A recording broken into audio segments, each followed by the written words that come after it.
All right, you kids can head on back to your classes. I heard a little bit of giggling there. That was good. I'm glad some of the jokes worked.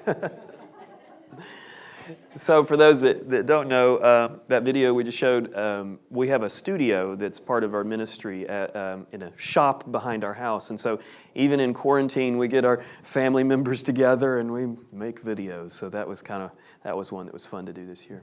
Well, I want to talk one last time this week about Christmas according to the prophets. And so in the last few weeks, we've looked at this concept that the prophets were foretelling something that was coming, something that was big, something that was important, and really kind of a gift that God was going to give the world. And as we've looked at in past weeks, when the prophets talked about this gift, they saw to some extent that it was sort of a two-part gift, but they didn't realize, it seems, that the gift would come over a large amount of time, that there would first be kind of a first installment and then a hiatus, and then a sort of fulfilling of that gift. And we'll see that once again as we look at our verses today. Now, what I want to talk about today is probably the best known prophecies about both the Messiah and the coming kingdom, and they show up in Isaiah. Isaiah is one of the major prophets. And by the way, when we talk about prophets and we say the major prophets and the minor prophets, that's not like the major leagues and the minor leagues,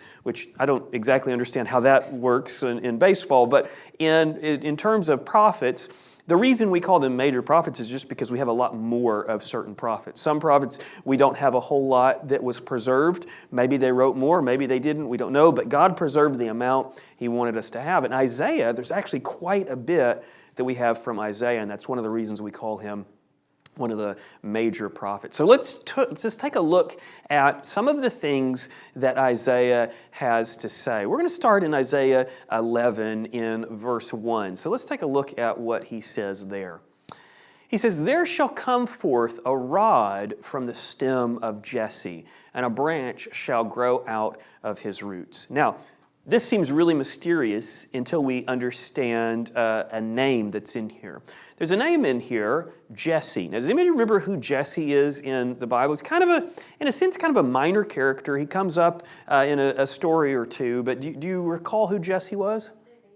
David's father, that's right. So by saying that he's from the stem of Jesse, basically what he's saying is there's going to happen something in the line of David.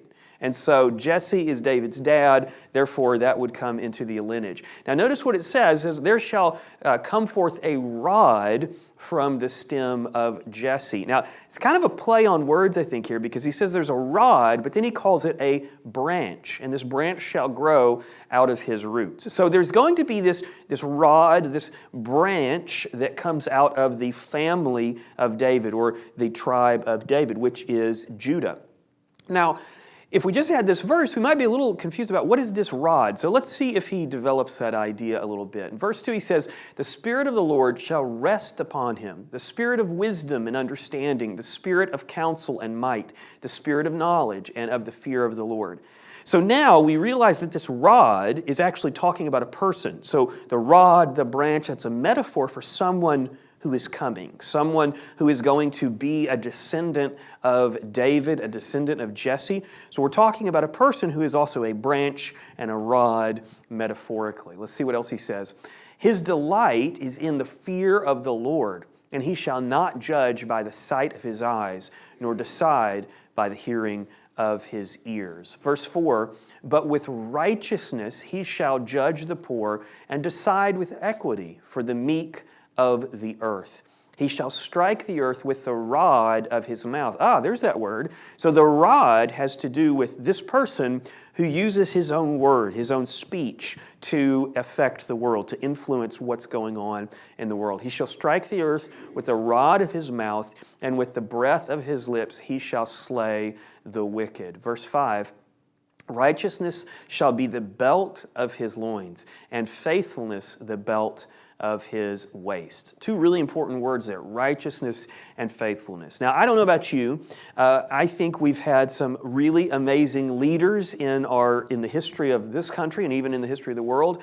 But it's hard to call any particular leader righteous and faithful. Most leaders prove eventually to have some flaws and some faults. But what we're finding out about this leader, this ruler who will influence the entire world with his speech, he's righteous and he's faithful. It's an important aspect. Verse 6, the wolf shall dwell with the lamb. The leopard shall lie down with the young goat. The calf and the young lion and the fatling together, and a little child shall lead them. So here we not only learn about this Messiah character, this person who is to come, but we learn about the world and what it's like when he does come. Last night, my kids and I watched this new nature show. We watch nature shows every once in a while. And this one is called, it's put out by Apple, I think, and it's called Night on Earth. That's what it is. There's two that are very similarly named. I think this one's called Night on Earth. And what it is they've developed new technology to shoot in pitch black, dead of night, and they're shooting wildlife. Not shooting with a gun, shooting with a camera.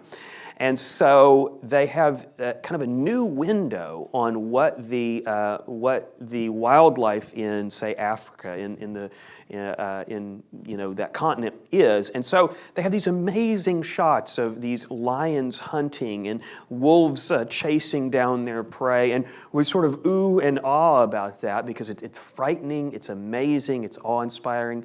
But how much more amazing will it be when this world comes to pass that we're talking about? The wolf also shall dwell with the lamb.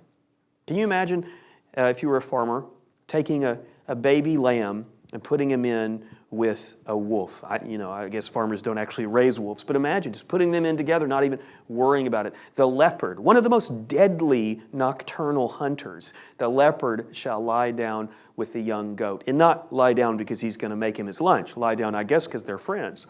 I think I just spit all over myself. Sorry. Got a little excited there. The calf and the young lion and the fatling together, and a little child shall lead them. I love that last line, a little child shall lead them. Like the human race is designed to offer leadership to the entire world. And when's the last time you led an elephant or a leopard or a lion? But what we see is even children will fulfill that role in this coming kingdom when the Messiah arrives. And so remember, when the prophets talked about the Messiah, and we just noticed it, they would talk about the Messiah, and then in the next sentence, they would talk about this amazing renovated earth, this amazing new era that the Messiah would usher in. And they did not see that long hiatus that would happen between. Let's see what he says next. The cow and the bear shall graze. That's interesting. Even the bear will chew the cud, so to speak. Their young ones shall lie down together, and the lion shall eat straw like the ox. What this tells us is that there are some physiological changes that are going to have to happen to the wildlife of Earth. Because right now, as far as we know, lions don't eat straw. That's not something they do. So here's a long time ago, probably 3 or 4 years ago, not that long ago, I was kind of doodling with, sometimes I like to doodle and draw, and I thought it would be funny to do a little painting of a lion. I should have pulled this up, but have a little painting of a lion, but he has human teeth. Because if a lion's chewing straw, he doesn't need those fangs. He's going to have just choppers like us, I guess. I don't know. I really don't know that. The Bible doesn't tell us that. But it makes sense. He's not going to need those sharp fangs. Maybe the physiology of even the animal kingdom will change. We don't know. But imagine getting to hang out with these animals. I'm really excited about that. Notice what he says next. The nursing child shall play by the cobra's hole. Now, my wife's pregnant, and I don't know if there's a cobra's hole anywhere near us, but there is this place in the woods near us that we've been told is a den of coral snakes. And it's kind of right behind our house and a little bit to the east. And I don't let my kids go back in the woods by themselves because I'm imagining all of these coral snakes just kind of writhing and moving around. But in this new era, you don't have to worry about it. Your kids, your grandkids, your great-grandkids, they can go out and they can play with a cobra. I mean, that's amazing. And not just a cobra, but in the cobra's hole. Stick the arm in there, and these snakes will be their pets or whatever. It just tells us the shift in the nature of the world. And remember, this is the world that the Messiah brings. And so people who reject Christ, what we often don't mention to them is, if you reject Christ, you're rejecting this world that the Christ is going to bring in, that the Messiah is going to usher in. And the weaned child shall put his hands in the viper's den. So, it's pretty amazing the shift that we're going to see. 11 verse 9, they shall not hurt nor destroy in all my holy mountain, for the earth shall be full of the knowledge of the Lord as the waters cover the sea. It's pretty amazing. The world is going to be a different place, and this is what the Messiah brings to our world. And not only does the world change and become a very different place, but even the knowledge of God is spread throughout the world. You can talk to anybody about the Lord, and they're going to know something about Him in this kingdom era. Well, let's jump a little bit farther. We're going to kind of bounce around in Isaiah a little bit. Let's go to chapter 32, because Isaiah kind of picks up this same concept of kingdom again there. He says this, "Behold, a king will reign in righteousness." There's that adjective we see again, that very important aspect.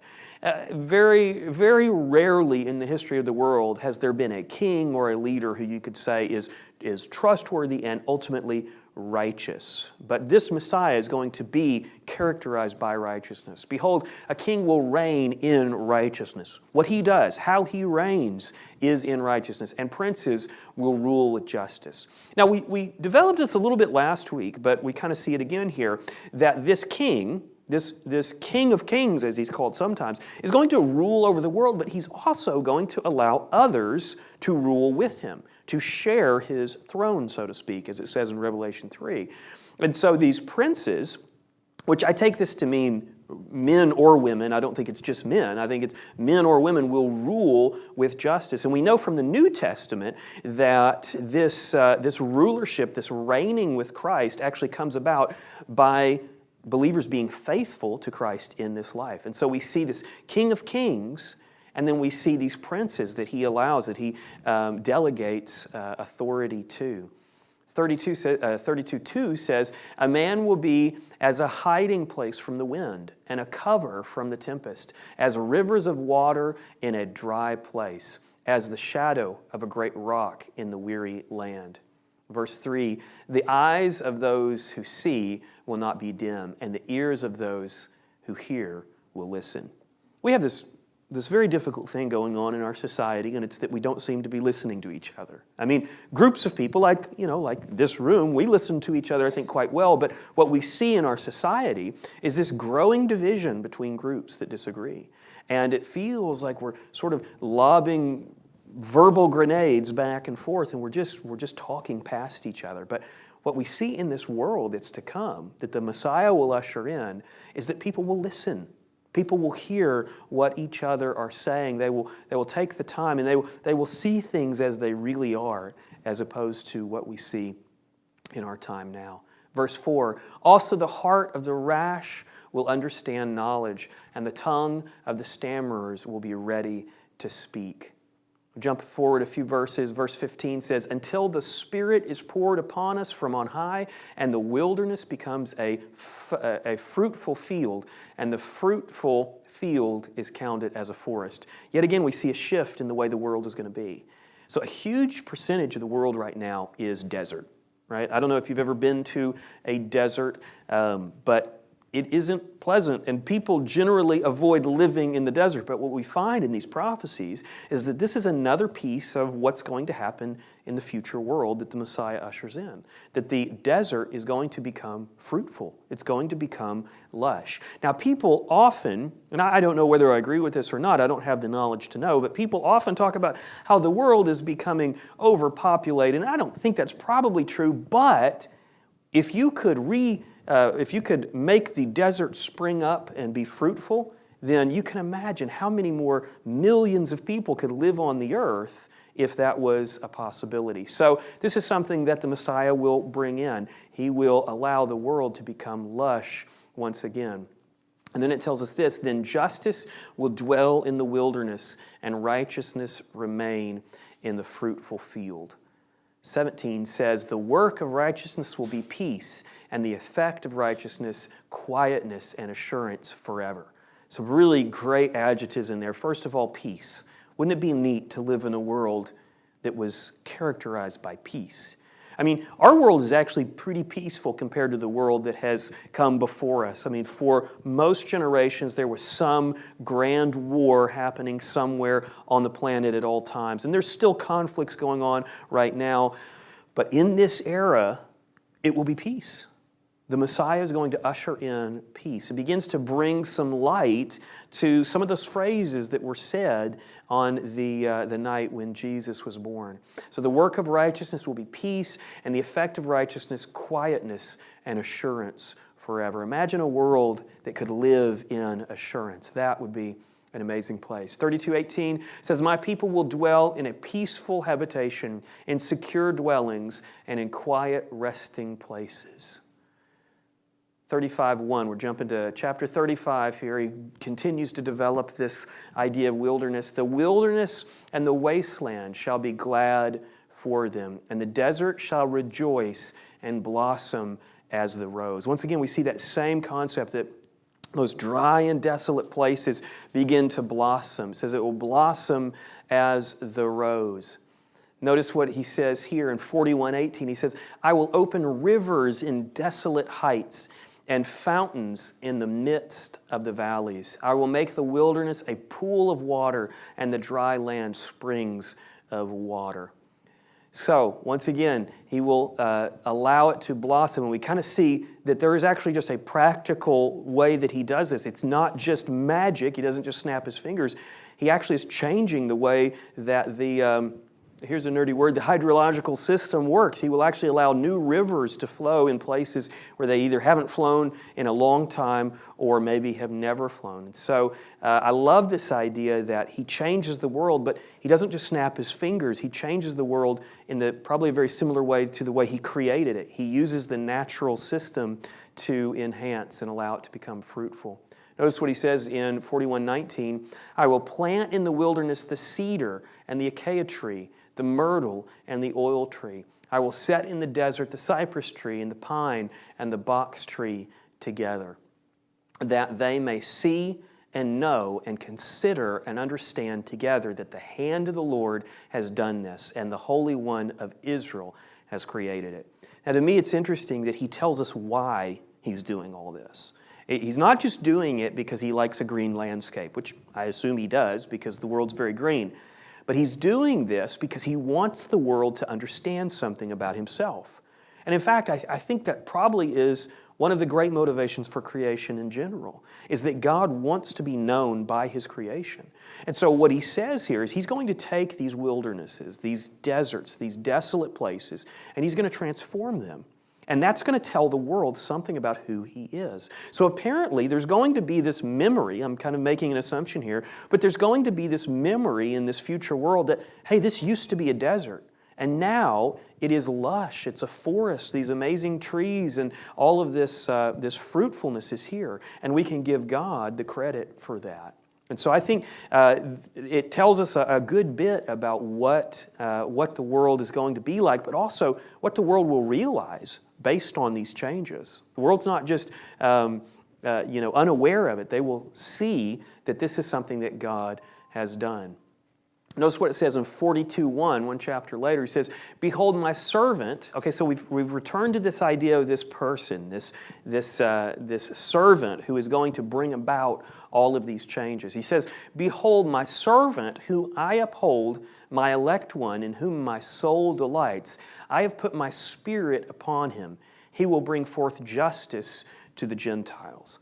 Now here's one of the things that might be surprising to the original Jewish audience. They might be reading through this and they might say, hey, this is great news because, Jerusalem, for instance, in Judea is surrounded by desert. We could really use some trees and, it'd be amazing if the desert became fruitful. And so it'd be easy to read it and not realize that he's not only talking about what will happen in Israel, but he's talking about what is going to happen in the world at large. And how do we know that? Well, notice what it says. He says, I have put my Spirit upon him. He will bring forth justice, not only for the Jews, but for Gentiles as well. So this justice, this peace, this fruitfulness, this is something that expands throughout the world. And we can begin to imagine this world where not only is Israel at rest, not only is Israel fruitful, not only are the deserts in that part of the world fruitful, but the rest of the world as well. So he says, my servant whom I uphold, my elect one, in whom my soul delights, I have put my Spirit upon him, and he will bring forth justice to the Gentiles. He goes on to say, he will not cry out, nor raise his voice, nor cause his voice to be heard in the streets. Verse 3, a bruised reed he will not break, and smoking flax he will not quench. He will bring forth justice for truth. Verse 4, he will not fall nor be discouraged till he has established justice in the earth. There again, we see that same concept, that this justice, this righteousness, this faithfulness, this is going to benefit the entire world. And in some sense, you can think back to that moment where God tells Abraham that through your descendants, the entire earth is going to be blessed. And this, when this comes true, when this prophecy comes about, that'll be when that prophecy to Abraham is actually fulfilled, that he will bring this new world to the entire world. It says, and the coastlands shall wait for his law. So it will spread from sea to shining sea, which we usually think of just as an American phrase, but it will spread throughout the world, even to the coastlands. Verse 6, I, the Lord, have called you in righteousness and will hold your hand. I will keep you and give you as a covenant to the people, as a light to the Gentiles.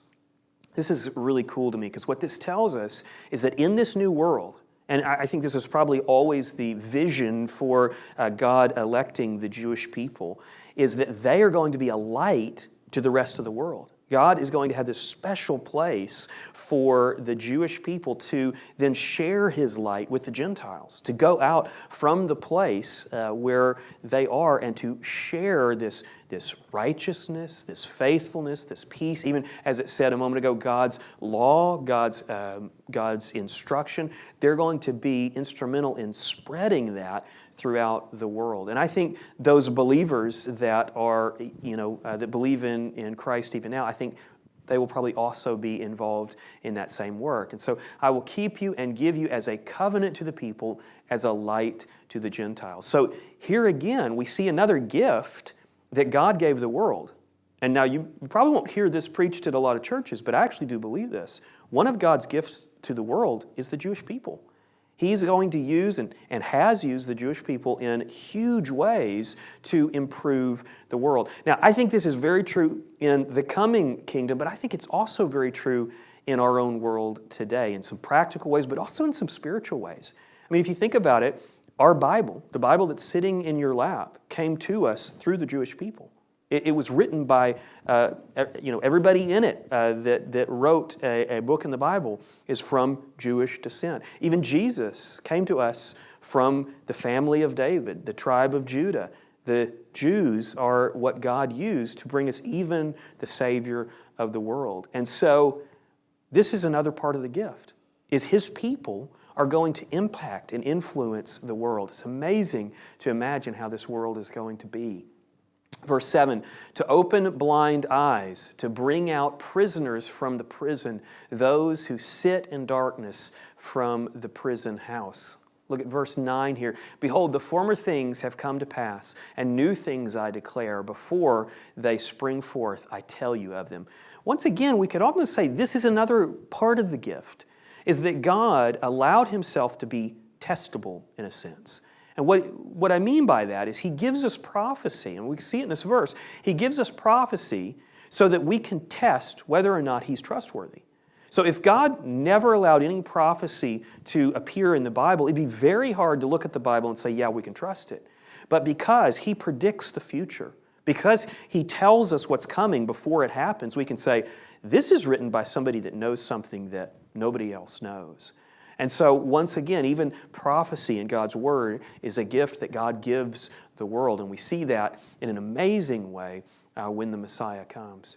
because the former troubles are forgotten and because they are hidden from my eyes. That's verse 16. Look at verse 17. For behold, I create new heavens and a new earth, and the former shall be remembered or shall not be remembered or come to mind. So at some point in the future, and we see an echo of this at the very end of the book of Revelation in the New Testament, and what it seems like happens is there comes a point where this world that we are in does sort of fade from memory. It's a distant, it becomes so distant as eternity marches on. And so that's what we see there, that it will be remembered or won't come to mind. 65:18 says this, but be glad and rejoice forever in what I create. For behold, I create Jerusalem as a rejoicing and her people a joy. I will rejoice in Jerusalem and joy in my people. The voice of weeping shall no longer be heard in her, nor the voice of crying. You can imagine how sweet these types of prophecies would have been for the Jewish people who had struggled so much. And this benefit that we see coming to the world through the Messiah, it will be a gift for the entire world. But you can imagine those original readers and those original people who listened to Isaiah say these things, and they probably thought, I want that. I want that time to come. I want that kingdom to arrive. Verse 20 says, no more shall an infant from there live but a few days, nor an old man who has not fulfilled his days. A person who lives 100 years will be called young. That's amazing to me. We see once again, a huge shift in even the physiology of the world, the lifespan of the people that live on this planet. Now, as far as we understand, those who are believers in this current era will be completely immortal at that point, have eternal life, and will live forever. So what he's talking about, it seems, is natural people who are born and live out their life on the earth in this era. And what he tells us is that even a 100-year-old person will be considered a young person, which implies, and we don't know how long, but it implies that people live a very long time. In fact, maybe they live indefinitely. I mean, maybe they continue to live. It's a little bit mysterious exactly what the specifics are. But one thing we know is that you'll be considered a youth if you make it to 100, and then you continue to live and live and live. And so you can imagine the difference in this world that we are going to take part in reigning with Christ in. So that's an amazing one. So no more shall an infant from there live but a few days. And it makes me think once again, my wife is pregnant, and we live in an era now where infant mortality is pretty low. I mean, the percentage of babies that we bring into the world is pretty amazing. But in the ancient world, it was, I read this recently, that like 80% of babies who would be born didn't make it through the birth. I think it's 80% through the birth, and then another huge percent didn't make it to the age of 2. I mean, this was the world they lived in. And so these statements would be so surprising to the people who they were originally intended for. So no more shall an infant from there live but a few days. That was very common in the ancient world. Nor an old man who has not fulfilled his days. A person who lives 100 years will be called young. They shall build houses. This is 65:21. They shall build houses and inhabit them. They shall plant vineyards and eat their fruit. So they have a very natural life on the earth. They shall not build and another inhabit. This was something that happened a lot. For anybody that's experienced persecution and strife, but definitely for the Jewish people. They had often built and rebuilt cities, and then they would be captured, they'd be exiled, and other people would come in and live in those houses that they had built. And so what this is telling is that kind of thing will not happen in this future world. They shall not build and another inhabit. They shall not plant and another eat. For as the days of a tree, so shall the days of my people. I left out a B in there. So shall be the days of my people. So once again, the people that will live natural lives on the earth are going to live very long amounts of time, like a tree. And I don't know what the average lifespan of a tree is, but it's a long time, and that's the point. And my elect shall long enjoy the work of their hands. Once again, we see a slight shift in this future world, that the work that God gives people to do will be, we might call it blissful. They will enjoy it. And you can imagine in the ancient world, a lot of the work that people had to do was not all that enjoyable. It was just manual labor that had to be done if you wanted to put food on the table. So what he tells us here is in this new world, people are going to enjoy the work that they do. They'll benefit from it, but they'll also find fulfillment and satisfaction in that work. 65:23 says, "They shall not labor in vain, nor bring forth children for trouble, for they shall be the descendants of the blessed of the Lord, and their offspring with them." Sounds pretty amazing. 24, "It shall come to pass that before they call, I will answer, and while they are still speaking, I will hear." I really love this. I don't know if you've ever experienced this where you're praying for something that you feel that you need so badly, and you begin to wonder, does God even hear my prayers? Is anybody even listening? Are they just bouncing off the ceiling? But what he says is that in this era, that he will hear while they're still speaking. He'll already know what it is that people need and what people need to ask for. And so it's an amazing promise that before they call, I will answer, and while they are still speaking, I will hear them. 65:25 is very similar to what we saw already. I'll just read this section quickly. "The wolf and the lamb shall feed together. The lion shall eat straw like the ox, and dust shall be the serpent's food." I don't know what that line means.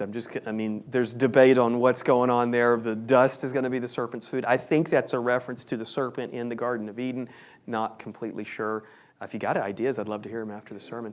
"They shall not hurt nor destroy in all my holy mountain." So, here is probably the most famous passage in Isaiah. And so I saved it for one of the last. There's actually two kind of short ones here that are the last. And you'll begin to probably recognize how this relates to what we think of as the traditional Christmas story. So notice this. He says, "Nevertheless," and this is chapter 9, verse 1, "Nevertheless, the gloom will not be upon her who is distressed, as when at first he lightly esteemed the land of Zebulun and the land of Naphtali, and afterward more heavily oppressed her by the way of the sea beyond the Jordan in Galilee of the Gentiles." Now that's very interesting because we associate Galilee with Jesus, of course, because that's where he grew up. For the readers of the time, in Isaiah's time, Galilee was had this denigrating name. It was Galilee of the Gentiles. And it was because Galilee had become completely surrounded by Gentiles. And in fact, if you were from Galilee, you weren't spiritual. That was the mindset of the people at the time. And so the Messiah, it would be unthinkable that the Messiah would come out of Galilee. That wouldn't make any sense. But here we see Isaiah prophesying that something important is coming out of Galilee. So in Galilee of the Gentiles, the people who walked in darkness have seen a great light. Those who dwelt in the land of the shadow of death, upon them a light has shined. Now that kind of even gives me chills a little bit to think about that this land that everybody would have thought, that's a nothing place. The Messiah couldn't come from there. He's saying that's where the light is going to shine. Verse 6, we'll jump forward a few. Notice what it says. "For unto us a child is born, unto us a son is given, and the government will be upon his shoulders, and his name will be called Wonderful, Counselor, Mighty God, Everlasting Father, and Prince of Peace." What an amazing prophecy. And by the way, if you read this chapter, or even a few chapters around this in Isaiah, this stands out like this strange beacon right in the middle of what he's talking about.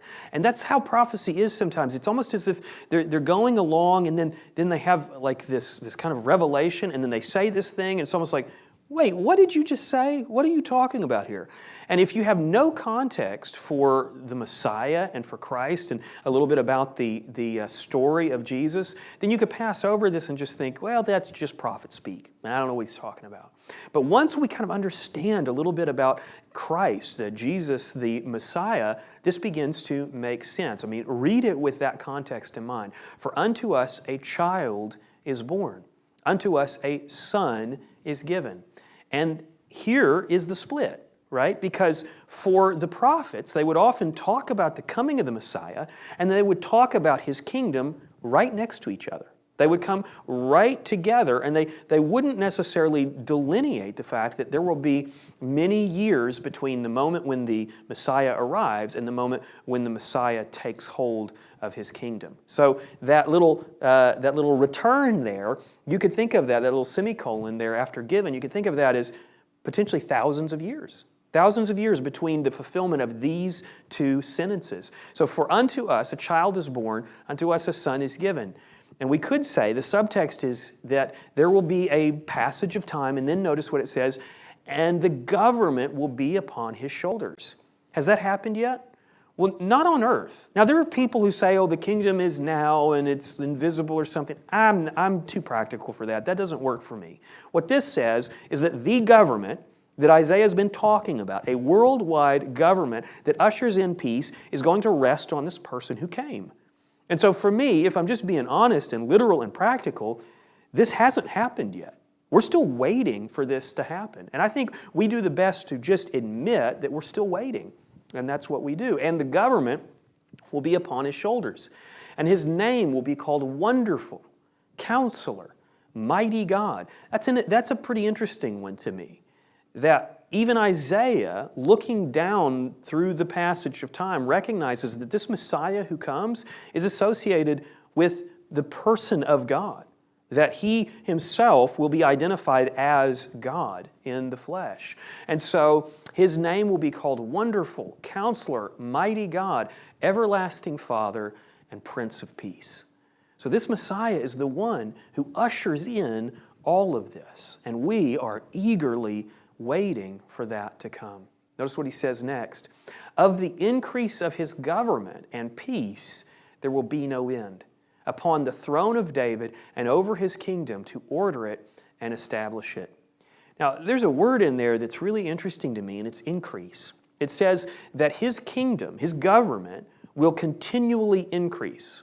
And I take that to mean forever. For eternity, his government will increase. And so what that says to me is a couple of things. There must be people being born. There must be an expansion of this kingdom. There must be more people coming into the world. And so at some point, you can imagine that even the planet might be filled up. And it makes me, this is totally speculation, but it makes me wonder, will we expand even to other planets, other parts of the galaxy? I don't know.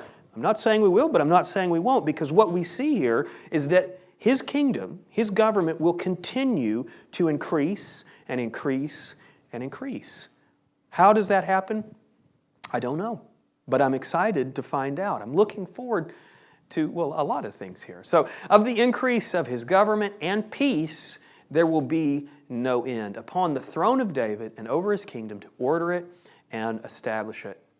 Notice what the rest of the verse says, judgment and justice from that time forward, even forever. The zeal of the Lord of hosts will perform this. That last line kind of resonates for me, because it's like he's saying, this isn't just something that I casually want. This is something I'm zealous for. And I'm talking on behalf of God here, God is zealous for this. He's so zealous, in fact, that it's going to be him that accomplishes it. And we see that in the story of Jesus, the Messiah, we see him working. And in the story of even, we could say even the past centuries, the past millennia, he is working toward this goal. His zeal is what drives him to accomplish this, and he is driving ever forward. Now notice this almost haunting phrase that shows up in the middle of chapter 7. And again, if you read this chapter, it's kind of like he's talking about one thing, and then he says this, therefore the Lord himself will give you a sign. Behold, a virgin shall conceive and bear a son, and shall call his name Emmanuel. And then he stops talking about that and goes back to talking about this other thing that he was talking about. But what he says here is that this is a sign, this virgin birth that, as far as they knew, had never happened in the history of the world. I mean, who's to say? But it seems like something that just is impossible. And many people probably took this to be like a metaphor or something. But he says this is the sign that he's the Messiah, that there will be a virgin who conceives. And so, therefore, the Lord himself will give you a sign. Behold, a virgin shall conceive and bear a son and shall call his name Emmanuel. Now, for me, that closes kind of the prophecy of Isaiah on this subject. I mean, Isaiah does say a few more things, but that is kind of the final word. And I want to just jump forward many centuries, actually. Because all of that we've looked at today was written many centuries before the Messiah arrived. So notice what we have in Luke 2:7. And this is a very familiar one. Even a not-so-famous Amos kind of alluded to it. So he says, for those who are watching online, that probably made no sense. We did a puppet thing a minute ago with a character called Not-So-Famous Amos. So I'm trying to give some context there. So here's what Luke says. And she brought forth her firstborn son, wrapped him in swaddling clothes, and laid him in a manger, because there was no room for him in the inn. Now, or room for them in the inn.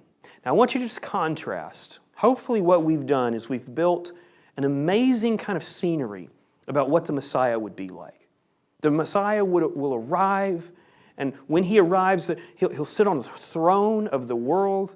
He'll change the deserts into lush forests and productive land.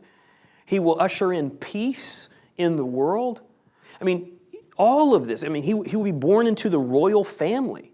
I mean, that's another piece of it. You would expect him to be in one of the wealthy houses of the royal family, not a peasant. But here we have a peasant girl and someone who's not even the father of her child that's in her womb, and they can't even find a place to stay for the night. There's no place in the inn. They can't even find a bed. My parents brought us the other day this bassinet. I don't know exactly what the definition of that word is, but it's like a thing that you put a baby in, and it's a very expensive thing you put a baby in, apparently, from what I've told. They couldn't even find anything like that. All they had was a trough where they fed the animals. Now, is that what the people who read Isaiah would expect? I would say absolutely not. But what I love about it is that God is so surprising. I mean, remember, he said that his zeal will accomplish this. He's got this plan. And it's an exciting and mysterious plan. And at every turn, we take what we thought we know and we look at what actually happened and say, well, I see what he meant now, but boy, I wouldn't have expected that in the beginning. I wouldn't have expected it to be fulfilled that way. And that's what I love about the prophecies, is they're vague enough to not be able to predict exactly how it's going to happen, but they're specific enough that after it happens, you can look back and say, oh yeah, that's what he meant. And that's what's so beautiful about the prophetic message all through the Old Testament, is that we see Christmas in it. But it's a different kind of Christmas than what we think. We have kind of this retrospective 2020 vision, but Christmas, according to the prophets, was something pretty different. And the mystery and the majesty that came with the Christmas when Jesus was born is just really exciting. Now, we did this last week, and I think maybe we'll wrap this whole series up with just a quick discussion. We don't have maybe a minute or two here, but I'd like to just ask you, what stands out to you about some of the passages we looked at in Isaiah? What was it was there anything that was new to you? Was there anything that's exciting? Anything that kind of jumped out at you? What would that be for you?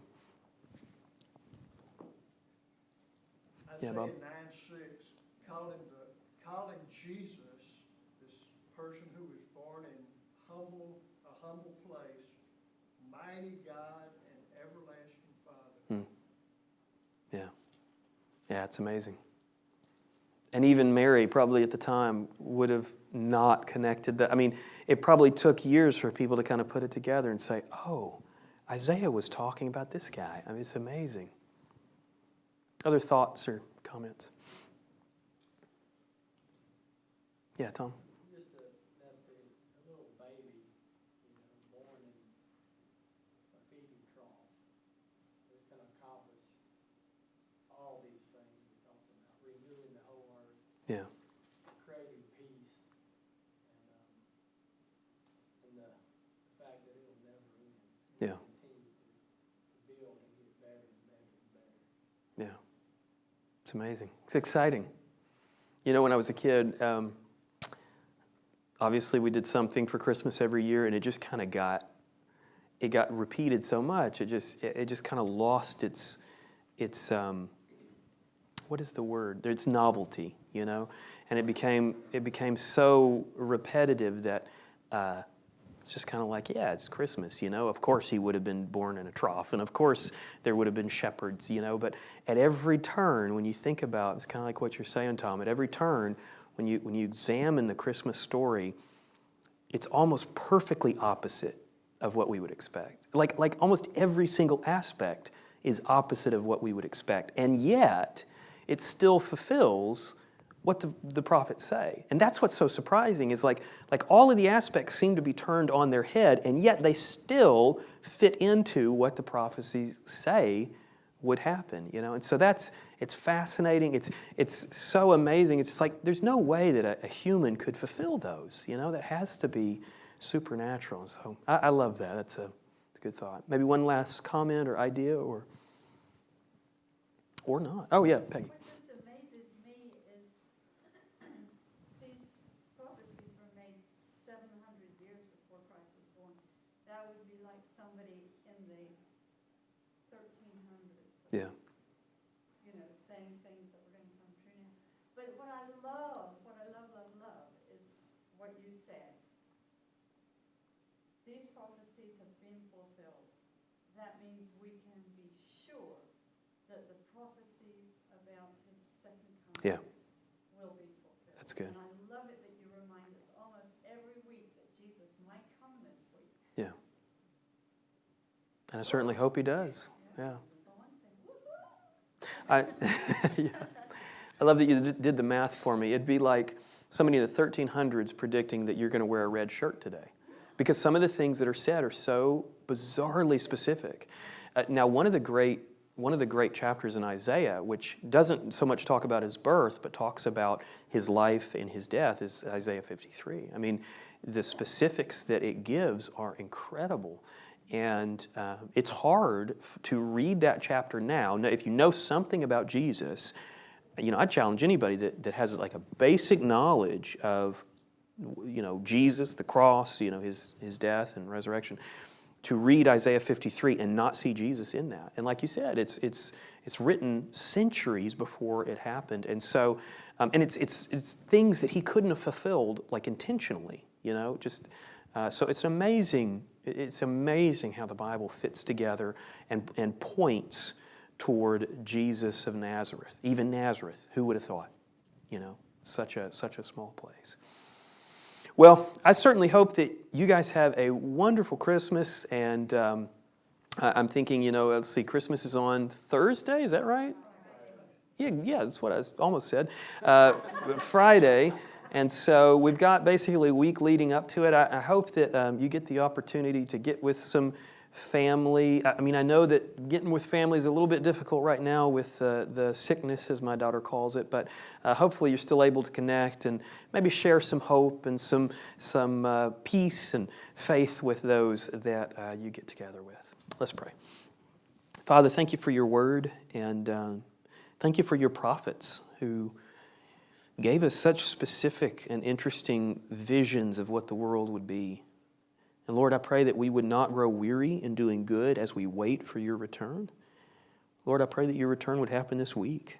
I pray that we wouldn't have another Christmas before you return. I pray that it could happen soon. Lord, I pray that we would look forward to that we would not put our own interest first, but that we would seek first your kingdom. Lord, I pray that as we get together with family, that we would be able to share the hope that we have and share the peace of mind that we find in you.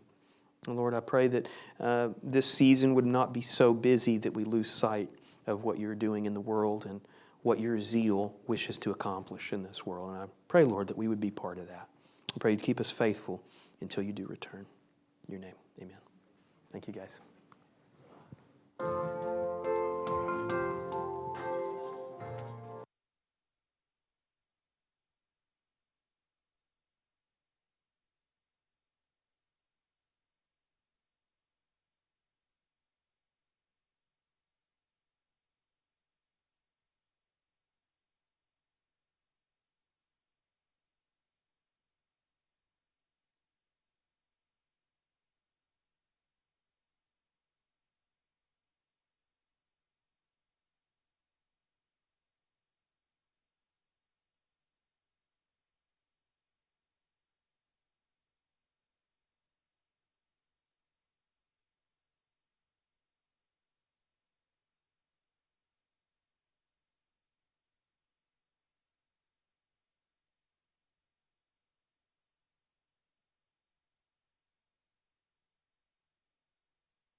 It feels like, anyway, hey, it's good to see you guys. Whoa. See what I mean? Yeah. My heavy Chill parts, around. which are my legs, want to spin that way. Hey, so what are we doing tonight? We're doing Christmas according to the prophets. Yes, and we're going to do a little discussion. So this is based on a sermon from this morning, and here's the graphic. And now we're away from the graphic. So also here. So this morning, why don't you tell them what happened this morning? It's a Sunday, so. It's Sunday. So this morning at Shreveport Bible Church, Lucas went there and shared a message on Christmas according to the prophets. Is this what you're looking for? You're doing good. Just keep rolling, man. It's smooth as butter. What else? Anything else? And did you happen to see it this time? I did. Okay, well that's good. Not as you were doing it because I was occupied, but. Well, and I called you this morning to send me a video file that we had shot that we were going to use for. Now we used it at church this morning, but you didn't see it on the live stream. If you did watch, if you didn't watch, you also didn't see it on the live stream. But why don't we talk a little bit about that? What we're going to do sometime this week. Not sure when. Christmas Eve. We're going to do it Christmas Eve at 5 o'clock, I guess. Unless y'all tell us, hey, could you do it at this other time? Because we have some family tradition thing we do at 5 o'clock on Christmas Eve. Like what did you have in mind? I don't know. Maybe some people do dinner at My family is a family of non-tradition. Impulsive gift openers. So They get too excited. It's almost like, why wrap it? Because we know we're not going to make it till Sunday morning. You don't usually wrap. Well, I don't. Yeah, but I mean, other people do. Your mom does. Mom does. A good job of wrapping. Yeah, so for Eileen's birthday, which was this week as well, and so was mine, I gave her a large stapler. And I guess you noticed that. It's a stapler this long. See, she likes to make books, and I thought, she needs the right equipment to make books. Obviously, I believe in equipment. I'm into that. And I was digging through the hidden quarters of the back of the shop the other day, and I found my rusty old book stapler, and I thought, she'll like this.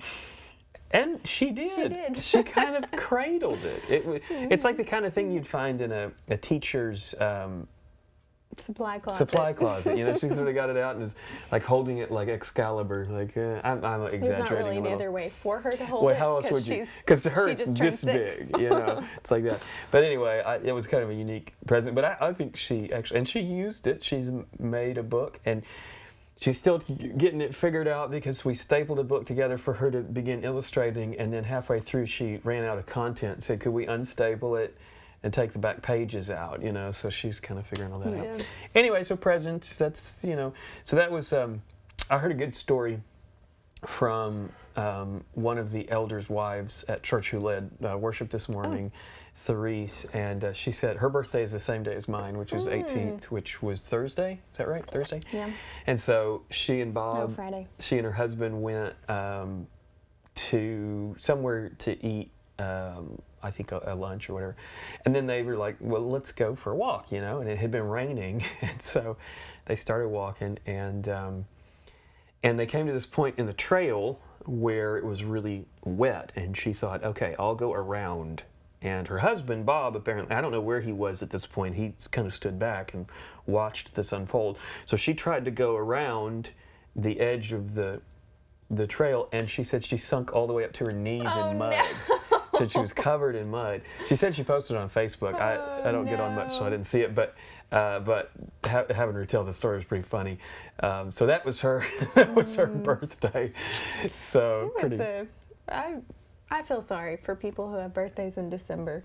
That's a hard month to celebrate birthdays. Eileen wanted to do a sleepover with her cousins, you know, a very simple request, and we couldn't make it happen because of...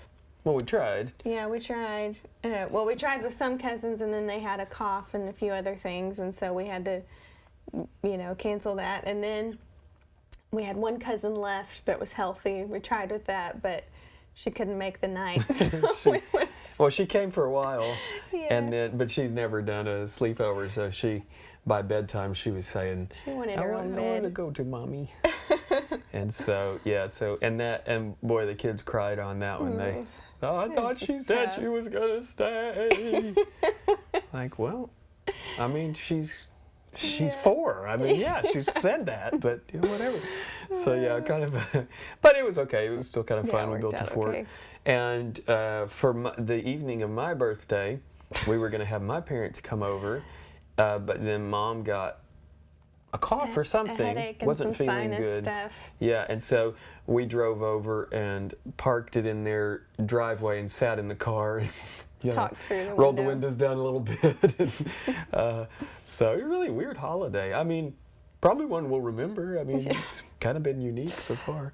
So what about you guys? Like, how's it shaping up for y'all? Are y'all, has it been weird so far? I guess Christmas hasn't hit yet, so we'll probably find out. So maybe we'll have some interesting stories next week. But you can put it in the comment section if you have any interesting happenings. So, okay, so we kind of got off on that, but what we're saying is Christmas Eve, we're going to do... That's where all this started. It's casual. We're going to do kind of like a special. I was thinking of calling it like a Christmas special, which makes it sound more official Christmas than it is. Christmas Eve candlelight service. Candlelight plus TV screen or phone screen. Yeah, candlelight. That's not bad. I like candles. Maybe, light some candles. And there will be something just for the kids. And they'll get to hear from not so famous Amos, the donkey. And we showed that at Shreveport Bible this morning, and the kids liked it a lot. It was fun. Which candles, by the way, you don't know this yet. So I got to church and was thinking, this is our last Sunday before Christmas. And at Shreveport Bible, we had to take a break for a while because of we had a number of people that had COVID. And so we took a break because we're a pretty small congregation to start with. And so we took a break. And then we came back in swing of December, and like all of our plans that we had were just... And so we get there this morning, and Krista's not back yet because she's pregnant. We're trying to keep her kind of away from some of the unknowns, I don't mean the people are unknown. That sounded like the unknowns.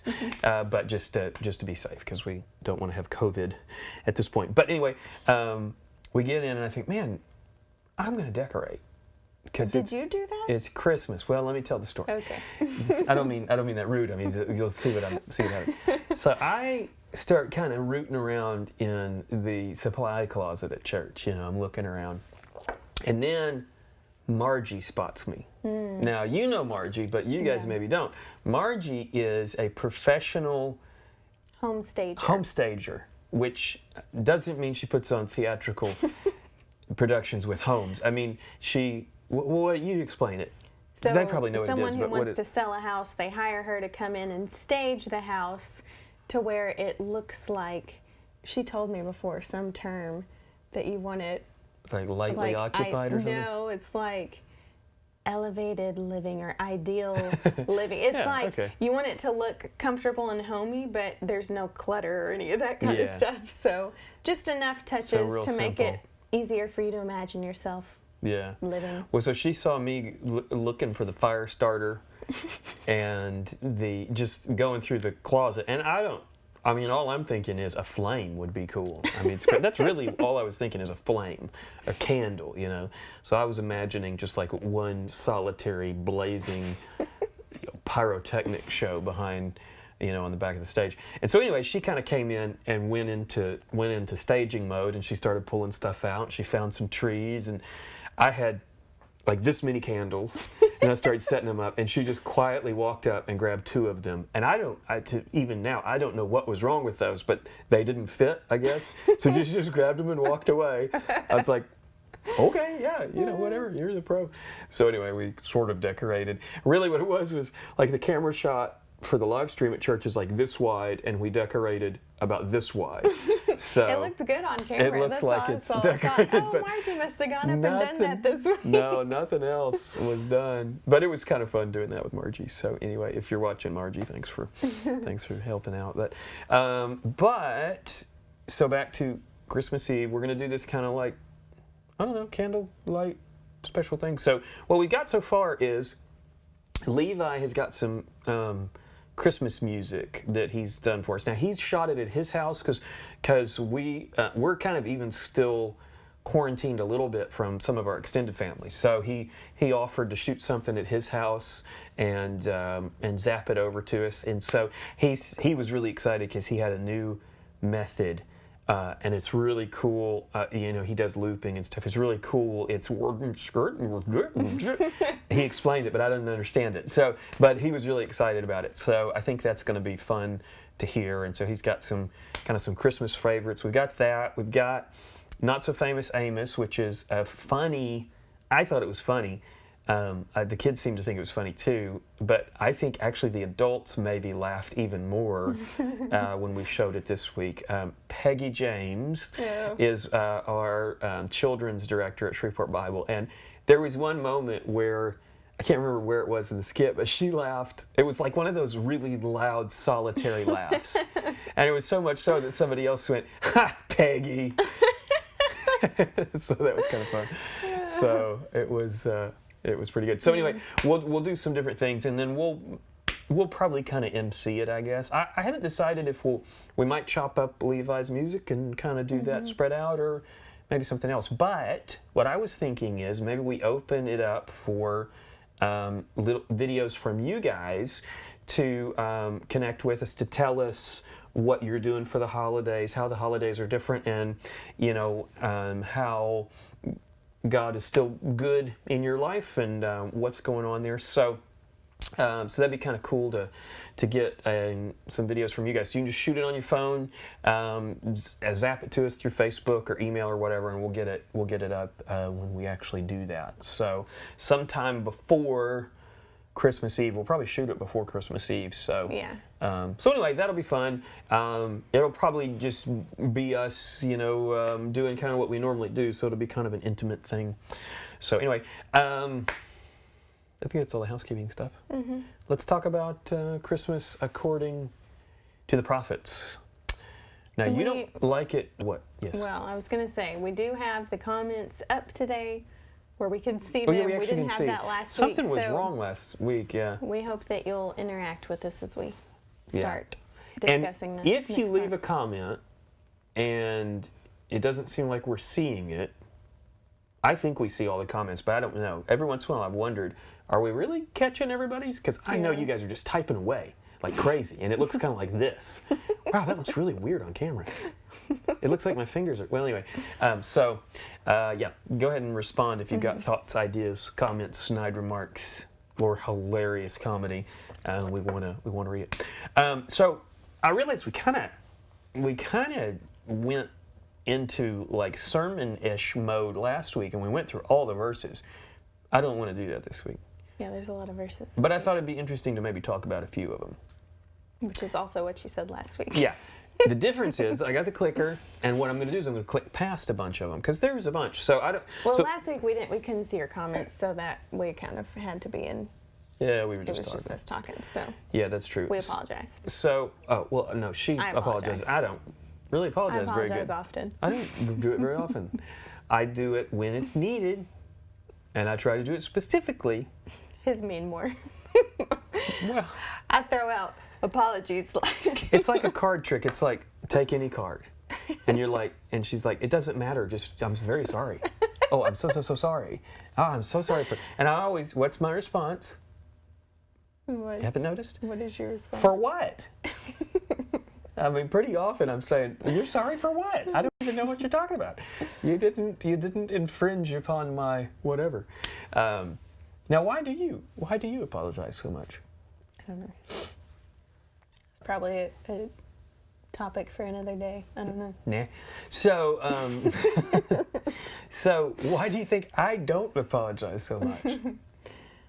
I think you generally have more confidence than I do. But see, confidence can be bad. We probably ought to meet in the middle somewhere. I probably ought to apologize a little bit more, because it's like squeezing tomato juice out of an onion to get apology out of me. Probably. No, What's the you phrase? What, apologize. that's not right. Turnip, something out of tears out of a turnip, or I don't know this phrase. you never heard it? Mm-mm.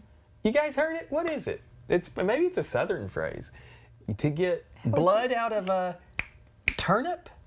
To get blood out of a turnip? That didn't make any sense. Well, of course you it can't doesn't make squeeze sense. a turnip. These They're things- really hard. I know. I think that's the point.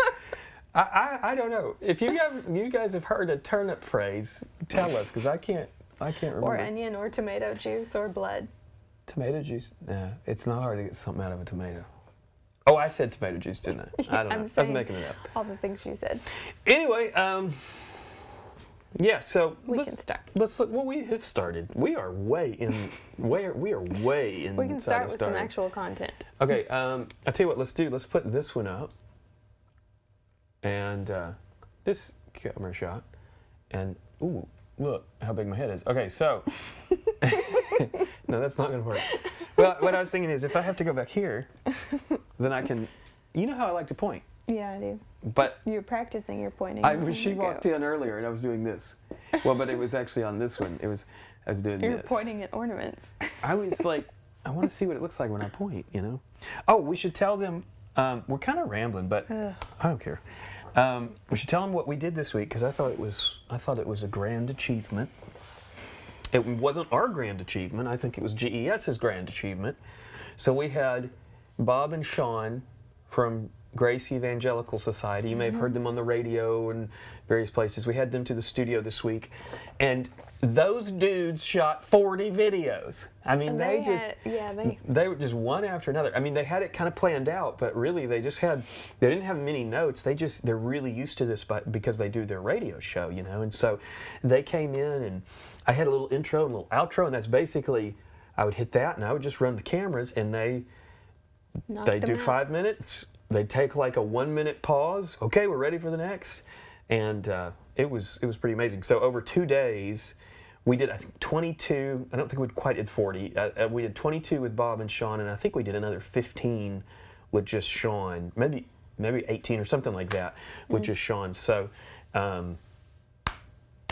so anyway, that'd be almost 40. That would be 40. 18 would be 40.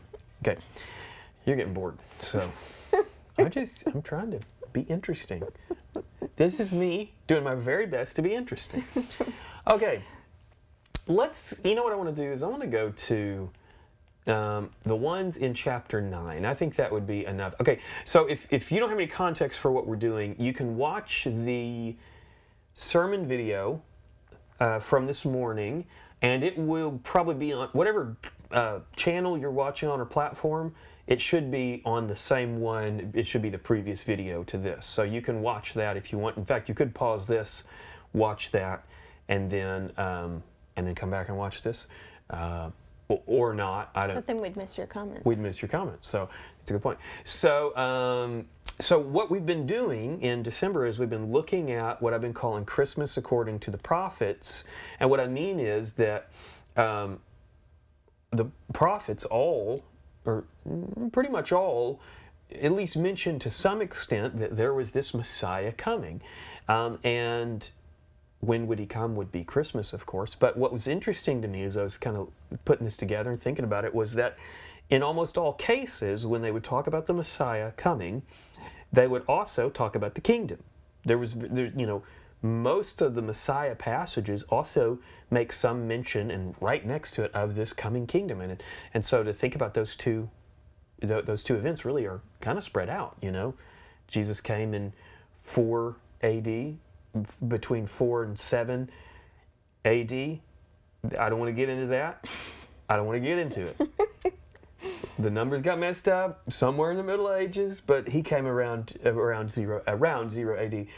But the kingdom still hasn't come. And if somebody says the kingdom has come, then I would say go and read the passages in the prophets about the kingdom. Because the things that they say, they just haven't happened yet. I mean, unless you make it really allegorical and really metaphorical, but it just hasn't. If this is the kingdom, I'm disappointed, Yeah. So anyway, we looked at a lot in Isaiah because there's quite a few. I mean, Isaiah seems to be packed with it, but and there's some really good ones. But the ones that we kind of know the best, I think, are in chapter 9, and then one reference in chapter 7. So, can you comfortably read that from there? Yes. Okay, why don't you read that? Nevertheless, the gloom will not be upon her who is distressed, as when at first he lightly esteemed the land of Zebulun and the land of Naphtali, and afterward more heavily oppressed her by the way of the sea beyond the Jordan in Galilee of the Gentiles. So what do you know of Galilee? I know that that's where Jesus came. Yeah, I mean, that's what we think of Galilee as. That wouldn't have been what the people in Isaiah's time thought of Galilee. They kind of thought of it as like, so basically the way that this all happened was that the Galilee is farther north, and it was the area where, at least it occupies part of the area where the northern 10 tribes were, and they were taken off into exile. And so then and when they went into exile, some Assyrian people were kind of transplanted into that area. And so it kind of got covered up with Gentiles. And then some of the people that were exiled came back from those 10 tribes, but they intermixed with the people there. And it just kind of became this place where the southern 2 tribes, Judah and Benjamin, kind of looked at it as like, it's just a contaminated place now. Is it part of Israel? Well, yeah, it traditionally was and all that, but it kind of had become contaminated. And so it was really hard for them to think about, like, the Messiah coming out of that area, So, I don't know, that's kind of interesting. It is interesting. So why is he talking about it? Well, let's see. The people who walked in darkness have seen a great light. Those who dwelt in the land of the shadow of death, upon them a light has shined. For unto us a child is born, unto us a son is given, and the government will be upon his shoulder, and his name will be called Wonderful Counselor, Mighty God, Everlasting Father, Prince of Peace. Now, I'm thinking you've heard this verse before. How does it strike you? I mean, like, what stands out about this? I'm just thinking I've been talking too much. It's your turn to talk a bit. What stands out to you about this verse? The government part always has stood out to me, I think, and it's a comforting thing that the government is going to be with him. Yeah, you know what? When we use the word government, it seems like it almost feels like that's a naughty word, like when we talk about Jesus and the Messiah's kingdom and things like that, we think of it in kind of these ethereal, glowing terms. And then we come to the word government, it's like, government, And not that government's all bad. Obviously, there's sometimes good things that government does, but it's people. It's broken, sinful people that get together and try to do their best, hopefully. And so our concept of government is kind of rough, but for this verse and a few others in the Bible. It's a reminder that government could be good if it's led by Jesus. If it's led by righteousness, which is one of the things that Paul talks about a bunch. And so, here, let's click over. Because now I can point like this. Can this work? So, the government will be upon his shoulders. It's a really interesting phrase to me because it's like, like in 2 Timothy, we know that he talks about those who are faithful to him will reign with him, but it's on his shoulders. It's his responsibility to bring this about.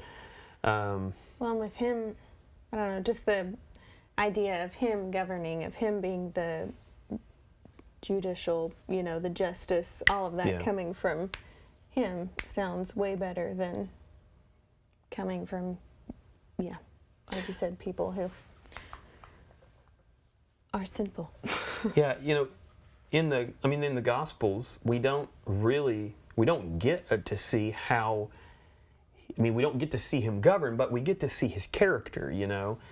We get to see people ask him questions, and one that comes to mind is, I think, were they in Samaria maybe, and the people kind of rejected him there, or they weren't interested in, and John and James and John, or I should have looked this up, but James and John, or maybe it's Peter and John, say to Jesus, should we call down fire from heaven to destroy the cities, And so we get to see, unaided, without the Holy Spirit, what type of leader John would have been. What type of leader, if it was Peter, I can't remember if it was Peter, what kind of leader they would have been. If they had the power, they would have wiped them out, And, clearly Jesus didn't do that, And so we get to see that his method is different. And so, and in the prophets we've seen over the last few weeks, there are little glimpses of what his rulership will be like, And Isaiah talks about this rod that comes out of Jesse, which is the family tree of David, and it uses this idea of like an iron rod, and he will rule with an authoritarian approach, but he's also able to see things with righteousness. He's able to rule with righteousness. And so authoritarianism we always think of as bad, but it's because the authoritarian leader that we always have in the world is a human. Yeah. And you give a human, absolute authoritarian power, and it goes bad all the time. But you put Jesus in that role, and we got a different situation altogether, which is... I think by his name, later in this verse, we can see a lot of the characteristics of what that government will be like. Wonderful, a counselor, so he's going to be, to me that doesn't say like just bossing everybody around, or, kind of what you think of sometimes with that. And then everlasting Father and Prince of Peace, so I don't know. Yeah, what governor or president or king could ever fit those titles, there might have been a wonderful king at some point, but was he also considered kind of like a father, or was he a prince of peace? Because a lot of times what we have in government is somebody can make peace, but they make peace by wielding a bigger stick, or something like that. And so he's able to both be wonderful, he's able to be a counselor, but he's also able to wield peace. And everlasting Father is interesting. There's certainly leaders that have kind of been a fatherly type figure, but it doesn't last. They are in their role for a while, and then they grow old, and some younger person with bigger muscles comes in and takes over. So really exciting to kind of imagine this world. Let's read that one. Of the increase of his government and peace there will be no end, upon the throne of David and over his kingdom, to order it and establish it with judgment and justice from that time forward, even forevermore. The zeal of the Lord of hosts will perform this. So what stands out to you about all that? Let me go back.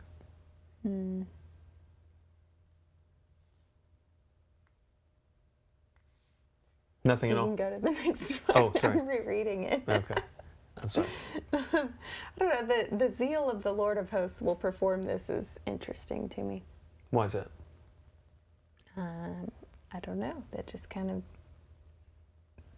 the. You ever heard the discussion about like whether or not God has emotions? I mean, to me, this kind of relates to that. Like some people say, "Oh, he's emotionless. It's all about him just."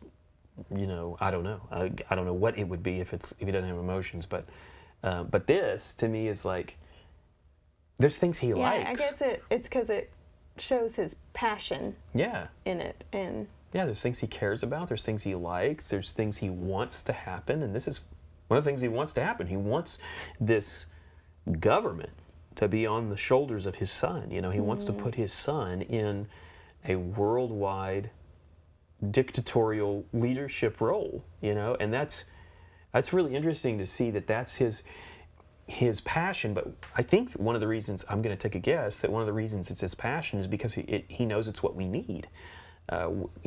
We need leadership. The world in general needs leadership, top to bottom. The animal kingdom needs us to be, their leadership. That's what we're designed to do, is to guide the world, and we're not doing a great job of that, probably. We'll do maybe okay. I mean, I have a cat. I'm doing okay with him, but yeah, you've got that under control. but I think the capacity is greater. I think we are, our role in this world is to be something better than we are, but we also need leadership, from our Creator. And so it's interesting that he's passionate about that. And I think he's passionate about it because it brings him glory, but because he knows it's what we need, and he loves us. He wants what's best for us. And so that's a really exciting one. I took out I didn't have the Isaiah 7:14 in here. Isaiah 7:14 is this kind of dangling verse that talks about how the virgin will conceive and bear a son, and it'll be a sign. And it really connects to what we see at the very beginning of the Gospels, like this one. Why don't you read that one? And she brought forth her firstborn son and wrapped him in swaddling clothes and laid him in a manger because there was no room for them in the inn. Now, obviously, this isn't the whole Christmas story, but we know the Christmas story really well. And so I really like this idea of like taking what we know about the Christmas story and kind of grafting into it what we see in the prophets, because I think we don't, with the exception of this one we read from chapter 9 of Isaiah, that sometimes gets brought up at Christmas. But the others, a lot of times, they're not brought up because people don't think of Christmas as the time to be thinking about the future kingdom. They'll say, oh, that's eschatology. We don't need to be thinking about eschatology at Christmas. Christmas is about Jesus coming, being the Savior of the world. Well, it is that. But Jesus, one of the ways that he will save the world is literally by forming a government that works.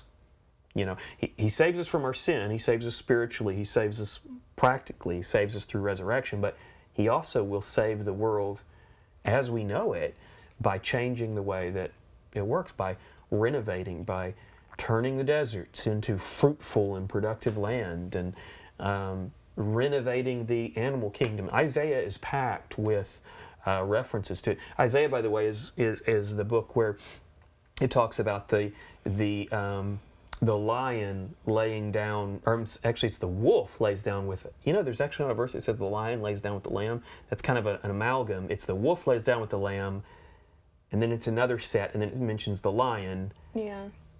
The lion plays with the... I was watching the sermon with Eiley, and she was very interested in those those verses. The wolf and the lamb shall feed together. The lion shall eat straw like the ox. So it's conceivable that the lion might lay down with the lamb as well. Maybe they all have a nice place to lay. But anyway, it's just the lion and the one where the child leads. The child leads him is an earlier one. Let's see. That's the one that she saw, and she had all sorts of questions about. Oh, really? What did she say? She kept saying, in the new world, will babies be able to just walk instead of their mamas having to carry them? And That's interesting. she had some interesting ideas. Well, what did you tell her? But I don't know. I guess we'll have to find out. Okay, here's a similar reference. The wolf also shall dwell with the lamb. The leopard shall lie down with the young goat. The calf and the young lion and the fatling together. So it'd be the calf and the lion, and the fatling, which I don't know. I guess that's a cow of some kind. I'm not sure. And a little child shall lead them. Oh, and this one's really interesting. This is the one that's the cow and the bear shall graze. That's a different physiology. Total change.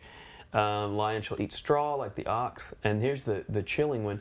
The nursing child shall play by the cobra's hole, and the weaned child shall put his hand in the viper's den. It's a different world.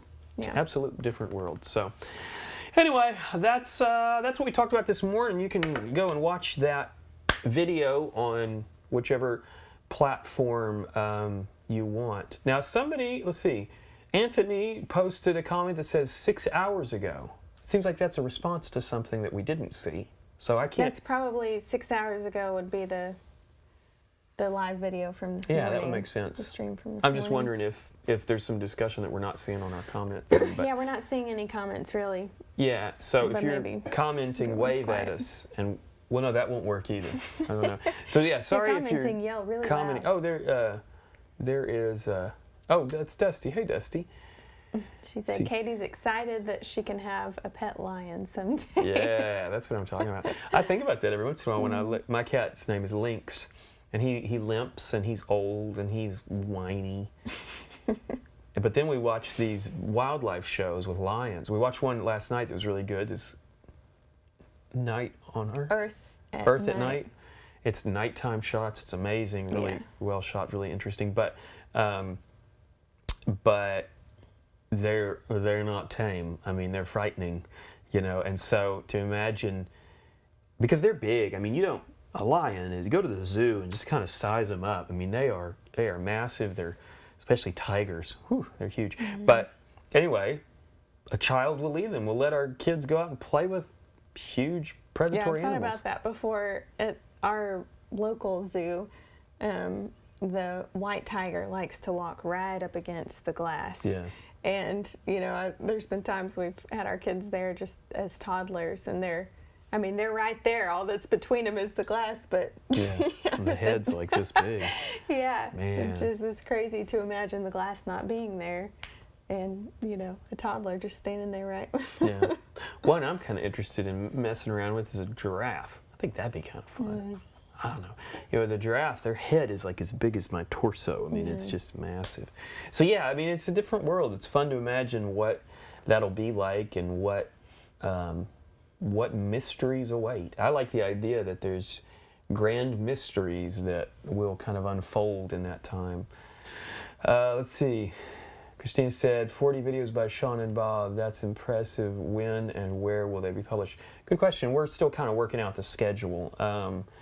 They will probably be posted on their website for their YouTube channels and their website first, and then eventually we'll get them up on ours too. We're going to let them post them first. So that probably pretty soon. We're going to have a kind of a phone call about the schedule soon. So we'll get that out. So if you subscribe to them or you subscribe to us, you probably will see them eventually. So, so that should be exciting. Well, is there anything else we need to say? How are we on time? I hope you'll join us for My watch is dead. Christmas Eve. Yeah, Christmas Eve. I guess we'll just say 5 o'clock. I think it's fine. Just our normal time. And it may not be like a discussion type thing, more just to sit with your family and reason watch being things. is because I'm not sure if we'll actually shoot it on Christmas Eve. Yeah, We may shoot it before and then air it then so that we could actually be on the comment section or something. But if you're going to send us a video to put into the Christmas special telling us about your Christmas, how are things different, how's God faithful to you even in this season, you probably want to send that to us earlier rather than later, because we may shoot it by Wednesday or something like that. Yeah. I don't know. So maybe send it by Wednesday. Yeah, that'd be fine. And make sure when you shoot it, you turn your phone sideways. This Not way. this way. This isn't a phone, but this works But you'll have black bars next This to is what we want if you shoot a video. So if you don't shoot a video, don't worry about it, but we would love to see what's going on in your world. All righty. Well, yeah, I guess that's it. Did you have like a bottom line for Isaiah?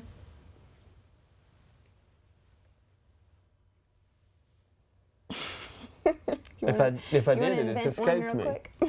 If I did, it's escaped me.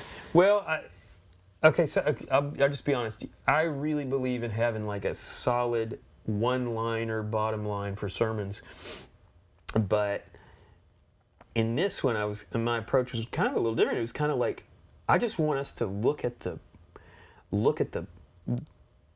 as much of what is said about the kingdom as we can, and so that was really more of the focus, is to kind of educate us about what is said about the kingdom, and to add those thoughts to our thoughts about Christmas. And so, I don't know, the bottom line would be probably the thing I keep repeating, I guess that's usually the bottom line, is that the great gift that God gave the world is not only a Savior to save us from our sins, but it's a king and a coming kingdom, and so that was kind of the focus of it. So I don't know if that's a bottom line. We haven't completely unwrapped the gift yet.